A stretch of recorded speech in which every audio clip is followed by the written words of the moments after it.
Hello everyone, आप सब कैसे हैं। मैं उम्मीद करता हूं कि बहुत अच्छे होंगे और अपनी पढ़ाई को बहुत अच्छे से कर रहे होंगे। मैं Akash Kumar Badana ICT virtual classroom में बहुत बहुत स्वागत करता हूं मेरे प्यारे बच्चों। जैसे आपको पता है मेरे प्यारे बच्चों, बेसिकली हमारी आपका जो है मेरे प्यारे बच्चों 12th क्लास से ज्योग्राफी हम लोग देख रहे हैं। चैप्टर नंबर 5 तक हम कंप्लीट कर चुके हैं। आज चैप्टर नंबर 6 है और चैप्टर नंबर 6 में आपको यह पता होना चाहिए कि इसके अंतर्गत जो है मेरे प्यारे बच्चों हम चैप्टर नंबर 6 देख रहे हैं और सेकेंडरी जो एक्टिविटी है, द्वितीय क्रियाएं हैं। और चैप्टर नंबर जो 5 था उसमें हम लोग आपका जो प्राथमिक क्रियाएं हैं उन क्रियाओं को देख चुके हैं। जो प्राथमिक क्रियाएं हैं उनको हमने इसमें देखने का जानने का प्रयास किया। क्लियर है? तो सबसे पहले आप देखिए सेकेंडरी में जो है आपको पता होना चाहिए कि सेकेंडरी एक्टिविटी में कौन कौन से सेक्टर इसके अंतर्गत आते हैं, कौन कौन सेक्टर को इसमें रखा जाता है। ये सारी चीज बेसिक फंडामेंटल्स है जो हमको क्लियर होने चाहिए। आइए, संपूर्ण आर्थिक क्रिया चाहे वो प्राथमिक हो, द्वितीयक हो या तृतीयक हो या चतुर्थ हो, चाहे कैसा हो, प्राथमिक हो, द्वितीयक हो, तृतीयक हो या चतुर्थक हो, सभी का कार्य क्षेत्र संसाधनों की प्राप्ति एवं उनका उपयोग और अध्ययन है। ये संसाधन मनुष्य के जीवित रहने के लिए आवश्यक है। कैसे हैं? ये मनुष्य के संसाधनों पर जीवित रहने के लिए। द्वितीयक गतिविधि द्वारा प्राकृतिक संसाधनों का मूल्य बढ़ जाता है। प्राकृतिक में पाए जाने वाले कच्चे माल के रूप में बदलकर उसे आपका मूल्यवान बना देते हैं। यानी कि कोई रॉ मटेरियल है, हमको प्राकृतिक संसाधन है, मान लीजिए हमको लोहा मिला, इस्पात मिला, हमने उसको भट्टी में पकाया, गलाया इंडस्ट्री में और हमने उससे कार बना दी, तो क्या हो गया?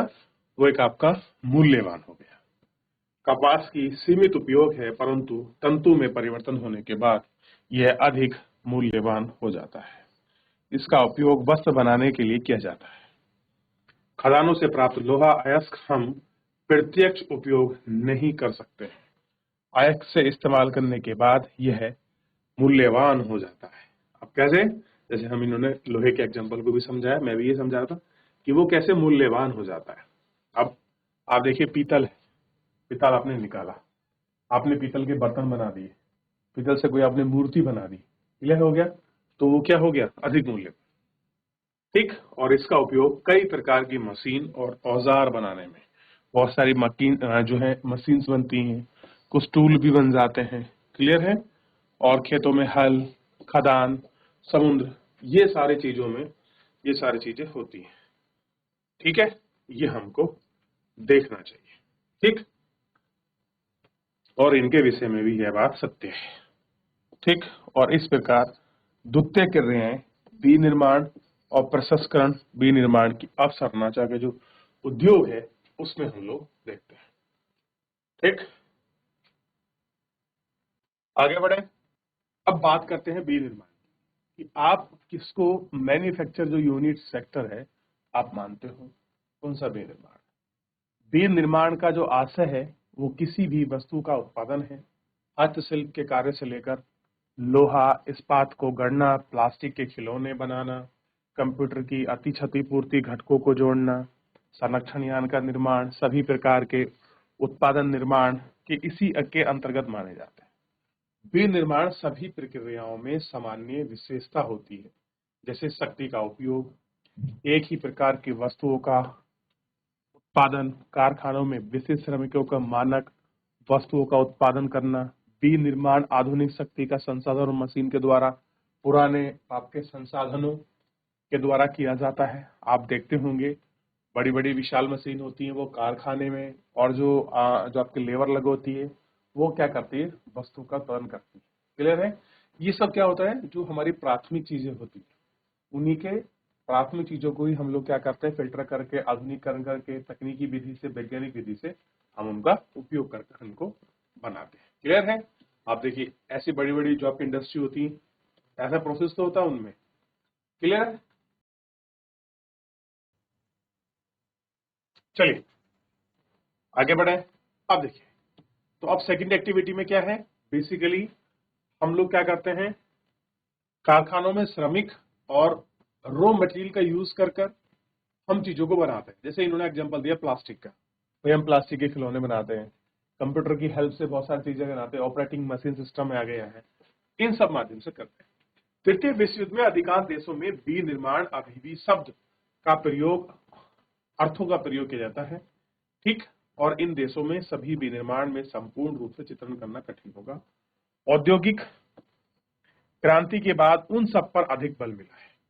कह रहे कि औद्योगिक क्रांति के बाद उन सब पर आपका बल मिला है जिनमें उत्पादन के काम जटिल तंत्र से किया जाता है। जो उत्पादन काम है और जटिल तंत्र में किया जाता था, ठीक।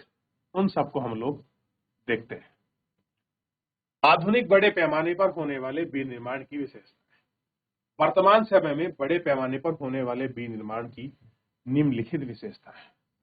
बड़े पैमाने पर होने वाले जो भी चीजें हैं, जो उनकी विशेषता है, वो हम उनको देखेंगे। क्लियर है? तो ये हमको देखना है। जैसे कौशल का विशिष्टीकरण और उत्पादन की गतिविधियां, कि हम स्किलफुल चीजें निकाल रहे हैं, जो हमारे प्रोडक्शन है उसका जो हम मेथड, जो विधि है, वो किस प्रकार से निकाल रहे हैं, ये सारे बड़ा इंपॉर्टेंट हो जाता है। क्लियर है? क्या जाता है, ये सब कुछ इंपॉर्टेंट हो जाता है, क्योंकि शिल्प के तरीके से कारखाने में थोड़ा सा आसान और उचित समन्वय है, आदेश अनुसार बनाया जाता है, इसकी लागत अधिक होती है, अधिक उत्पादन का संबंध आपका बड़े पैमाने पर बनाए जाने वाले सामान से है। कैसे है? बनाए जाने वाले सामान से है। प्रत्येक कारीगर का निरंतर एक ही प्रकार का कार्य रहता है। कैसा है? निरंतर एक ही प्रकार का कार्य रहता है। उद्योग का निर्माण एवं विनिर्माण, उद्योग है, उद्योग का निर्माण और विनिर्माण, ये हमको देखना है। अब मुझे बताइए, उद्योग का निर्माण है या विनिर्माण?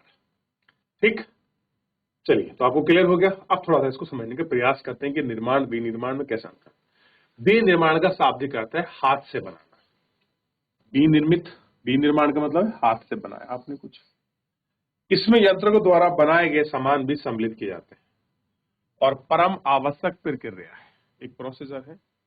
कच्चे माल को स्थानीय या दूसरे बाजार में बनाने के लिए ऊंचे मूल्य पर तैयार कर परिवर्तित कर बेचा जाता है। होता क्या है, आपके पास लोहा था, आपने उसे पीट कर कुछ कढ़ाई वगैरह, कुछ ऐसा खाने पीने का जो हमारे आइटम्स हैं, जो भी हमको इंस्ट्रूमेंट चाहिए होते हैं किसी प्रकार के, आपने वो सब बनाकर कुल्हाड़ी, तसला और जो है छबड़ी वगैरह, कुछ भी जो हमारी यूजफुल चीजें आपने बना दी है। वैचारिक दृष्टिकोण से एक उद्योग का निर्माण इकाई होती है जिसकी भौगोलिक स्थिति अलग होती है और प्रबंधन तंत्र के अंतर्गत लेखा बही रिकॉर्ड का रख रखाव रखा जाता है। कैसे होता है? हम इनको रख रखाव रखते हैं। उद्योग का एक व्यापक नाम और विनिर्माण के पर्यायवाची के रूप में देखा जाता है। जब कोई इस्पात उद्योग, रसायन उद्योग की शब्दावली में, कैसा होता है, रसायन उद्योग इसकी शब्दावली के अंदर प्रयोग करते हैं, तब उसके मस्तिष्क कारखानों एवं कारखानाओं में प्रक्रिया को विचार उत्पन्न होता है। लेकिन कई गौण क्रियाएं हैं जो कारखानों में संपन्न नहीं होती, जैसे पर्यटन उद्योग, मनोरंजन उद्योग इत्यादि। इस स्पष्टता के लिए विनिर्माण उद्योग शब्दावली का प्रयोग करते हैं। कैसे हैं? जब कोई कारखाने में चीज नहीं बनती है, ठीक। अब देखिए, यहाँ समझ, यहाँ तक आप क्लियर हो गया। अब देखिए, जिसकी भौगोलिक स्थिति अलग हो, प्रबंधन के अंतर्गत वही रिकॉर्ड रखा जाता है, व्यापक नाम है, विनिर्माण के पर्यायवाची के रूप में भी देखते हैं, रसायन उद्योग शब्दावली है। उसके मस्तिष्क में कारखानों और कारखाने में होने वाली विभिन्न प्रक्रियाएं का विचार उत्पन्न होता है, लेकिन कई गौण क्रियाएं हैं जो कारखानों में संपन्न नहीं होती। पर्यटन उद्योग या मनोरंजन उद्योग इत्यादि स्पष्ट के लिए विनिर्माण उद्योग की शब्दावली का प्रयोग करता है। तो विनिर्माण कैसा है, एक आपका पर्यटन के लिए में भी इसमें यूजफुल है और बहुत सारे प्रोसेस और प्रक्रियाओं में भी है। कारखाने जो काम है ब्रेन का है, इस वजह से ये सारी चीजें हम इनको देखते हैं। क्लियर है? ये आपको क्लियर होना चाहिए, ठीक। चलिए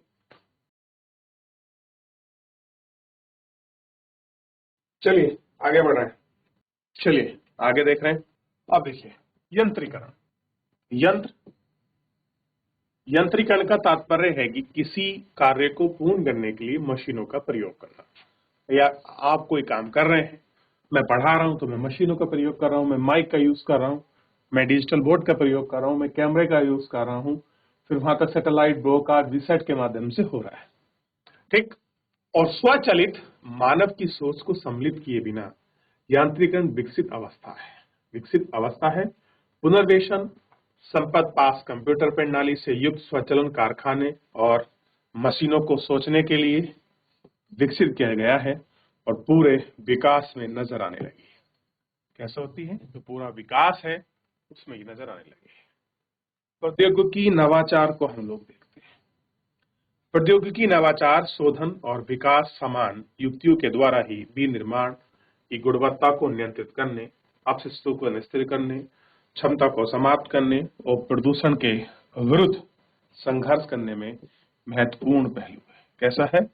ये सब आपके महत्वपूर्ण पहलू हैं जो हमको दिखाई देते हैं। क्लियर है? ठीक। संगठनात्मक ढांचा एवं स्थिरीकरण। संगठनात्मक ढांचा और स्थिरीकरण आधुनिक निर्माण विशेषताएं। एक जटिल प्रौद्योगिकी यंत्र है। अत्यधिक विशिष्टीकरण श्रम का विभाजन के द्वारा, कम प्रयास और अल्प लागत के अधिक माल है, अधिक पूंजी है, बड़े संगठन है, प्रशासकीय अधिकारी और वर्ग है। इन सारे चीजों को इसमें देखा जाता है। क्लियर है?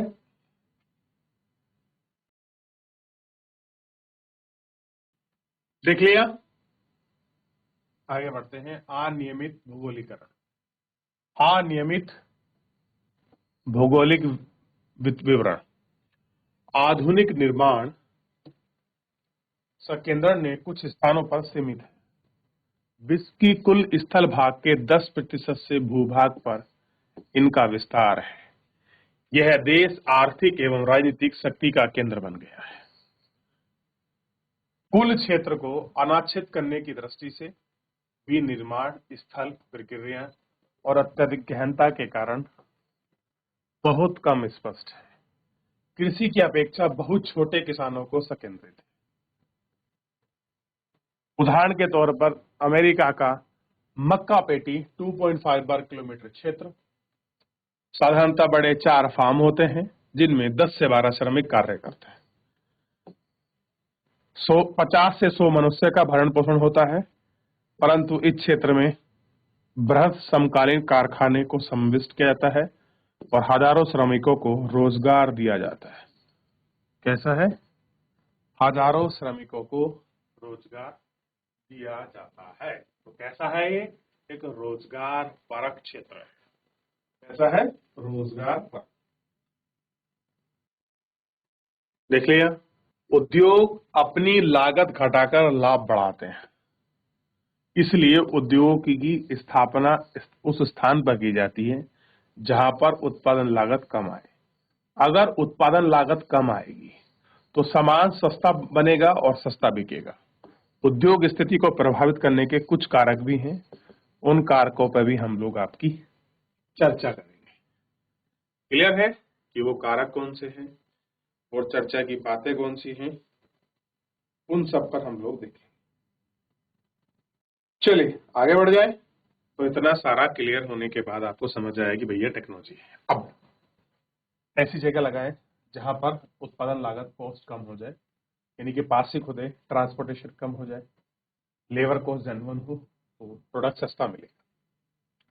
बाजार की अभिगम्यता, यानी कि अभिगम्यता का मतलब होता है बाजार की पहुंच होना। आप जो चीज बना रहे हैं वो बाजार में पहुंच जाए, बाजार में लोग आपकी चीज को खरीदे, बिके, आप तभी तो उसमें प्रॉफिट होगा। भाई मान लीजिए आप कार बना रहे हैं, कार अगर बाजार में खरीदी जाएगी तो ही फैक्ट्री बनाएगी ना, तो इसको प्रॉफिट होगा। अब बनेगी तो है नहीं, बिकेगी नहीं तो बनाएगी क्यों फैक्ट्री? तो मेन क्या है कि भाई उन तक पहुंच भी हो और वो आपके बिके भी, ऐसा भी कुछ होना चाहिए। उद्योग की स्थापना में सबसे प्रमुख कारक होता है उत्पादित माल का उपलब्ध बाजार, कि जो माल उन्होंने उत्पादित किया है उसका बाजार हो, बाजार में बिके। बाजार का तात्पर्य उस क्षेत्र से है जहां पर मांग और वहां की विनिर्मित खरीदने की क्षमता हो। ठीक। और दूर क्षेत्रों में जहां कम जनसंख्या निवास करती है वहां बाजार युक्त हो। कैसा? और यूरोप और उत्तरी अमेरिका जापान, ऑस्ट्रेलिया के बृहद वैश्विक बाजार है, क्योंकि इन प्रदेशों में लोगों की क्रय शक्ति क्षमता अधिक है। दक्षिणी और दक्षिणी पूर्व एशिया के में घने बसे प्रदेश भी बाजार उत्पादन करते हैं।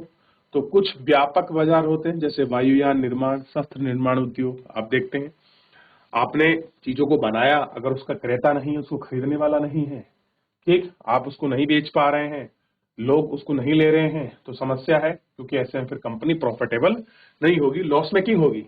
तो क्या चाहिए? ऐसी कंपनी हो जो उनको खरीदे, वो आसानी से उनको बेच पाए और सुनिश्चितता कर पाए। कच्चे माल की प्रक्रिया तक अभिगम्यता, यानी कि जो रॉ मटेरियल है वो आसानी से मिल जाए, वहां तक उनकी पहुंच हो, ये सारी चीजों को देखने की जरूरत है। कैसा है? रॉ मटेरियल बेस अभिगम्यता, यानी कि रॉ मटेरियल तक उनकी पहुंच हो। कच्चा माल अपेक्षाकृत सस्ता और सरलता से परिवहन योग्य हो। पहली बात तो कच्चा मिले। अब मान लीजिए किसी को प्लास्टिक की फैक्ट्री बनानी है। प्लास्टिक की फैक्ट्री बनाने के लिए उसमें जैसे वो मान लीजिए अब खिलौने बनाता है, कुर्सी बनाता है, कुछ भी बनाता है प्लास्टिक का, एक्स वाई जेड। लेकिन मेन चीज ये है, अगर वो प्लास्टिक का बनाता है तो प्लास्टिक का बनाने के साथ साथ उसको केमिकल फैक्ट्री पास में चाहिए, क्योंकि केमिकल फैक्ट्री क्या करती है? प्लास्टिक का आपका प्रोसेस करती है, उसको एक बॉल्स में या कुछ आपको क्यूबर्ड्स फॉर्म में देती है। उस क्यूबर्ड्स फॉर्म के बाद जो है, ये सारी स्थिति को हम देख सकते हैं कैसे वो आपका बनती है, ठीक। और उसको देखते हैं, जैसे भारी वजन, सस्ते मूल्य, वजन घटाने, पदार्थ आयात पर आधारित उद्योग, कच्चा माल, सस्ता स्रोत, समीप स्थिति, ठीक, चीनी सीमेंट उद्योग, ये सारी चीज में देखते हैं। कच्चा माल के स्रोत के उद्योग, समीप, पदार्थ, शीघ्र नष्टीकरण अनिवार्य कारक है, प्रसंस्करण है, डेयरी है, कृषि उत्पाद है, लाभ है, ये सब कुछ इसमें देखे जाते हैं और इनको सुनिश्चित करने का प्रयास भी किया जाता है। क्लियर है? तो क्या चाहिए? बाजार अभिगम्यता, कच्चे माल की अभिगम्यता। कि क्या हो कि जो कच्चा माल है वो अभिगम्य है, यानी कि वहां लोगों की पहुंच हो जाए। भाई कच्चा माल सस्ता मिलेगा, आसानी से मिलेगा, तो चीजें सस्ती होंगी, लेबर सस्ती मिलेगी और ट्रांसपोर्टेशन सस्ता होगा, तो भी काम अच्छा होगा। व्यापार तक, जो बाजार तक अगर पहुंच आसानी से होगी, सामान बिक जाएगा, तो भी चीजें सरल होगी। क्लियर है? ये हमको देखना है।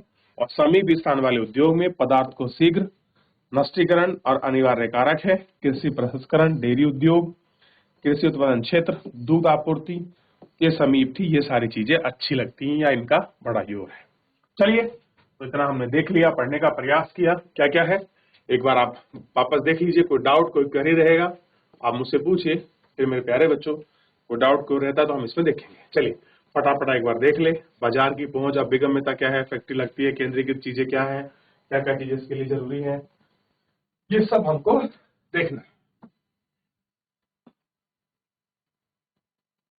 चलिए, तो मेरे प्यारे बच्चों, आई होप कि आप लोग इसको घर जाकर एक बार रिवीजन करेंगे, पढ़ेंगे, देखेंगे। तो फिलहाल आज के लिए इतना ही, मिलेंगे नेक्स्ट लेक्चर में। तब तक अपना ध्यान रखिए, स्वस्थ रहिए, अपनी पढ़ाई को अच्छे से करते रहिए। मुझसे जुड़ने के लिए बहुत बहुत